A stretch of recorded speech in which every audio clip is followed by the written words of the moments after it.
ఎంతగా ఆయన మాట్లాడుతున్నా ఆ మాటలు నీ చెవికి ఎక్కడం లేదా? ఆయన మాటలు నీ మనసుకు పట్టడం లేదా? ఇంకెలా చెబితే మారతారు మీరు?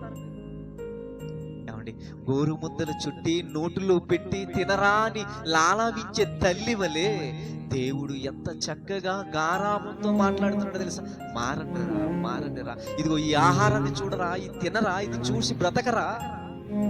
నువ్వు పరిశుద్ధమైనది పెడుతున్నాను రా, నువ్వు పరిశుద్ధంగా ఉండాలిరా, పవిత్రంగా బ్రతకాలి రా అని రుజువుగా ఆహార పదార్థాలను మనకి పరిశుద్ధమైనదిగా ఎక్కడో కాశ్మీర్లో పుట్టిన యాపిల్ని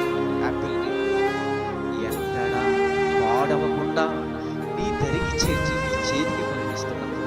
అది తీసుకుని ఎన్ని ఆలోచనలతో నువ్వు తినాలో తెలుసా? పండు నువ్వు చేతికి తీసుకునే అరటి పండు ఎంత ఆలోచించి తినాలో తెలుసా? ఇదిగో ప్లేట్లో చెయ్యి పెట్టి కలుపుకుని నోట్లో పెట్టుకుని మింగి వెళ్ళిపోతావే, ఆ ఆహారం నీ చేతితో పట్టుకుని ఎన్ని ఆలోచించాలో తెలుసా?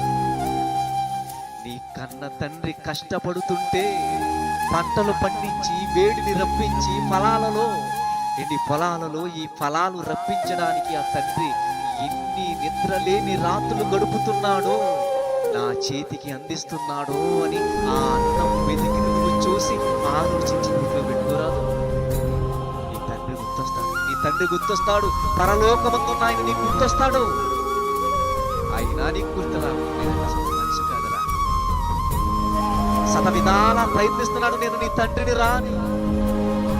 ఇన్ని విధాలుగా నీకు చెప్తున్నా, నీ బుర్ర పట్టడం లేదంటే అసలు మనిషి కాదేమో. శ్రద్ధ చూపండి. ఆయన ఉన్నాడు అని నమ్మకాన్ని నువ్వు మొదలుకున్నా. విశ్వాసి అని చెప్పుకుంటున్నావు కదా, ఏది నీ విశ్వాసం? ఎవరి విశ్వాసం? విశ్వాసిని అని చెప్పుకుంటున్నావు కదా, ఆ తండ్రి మీద నీకున్న విశ్వాసం ఏది?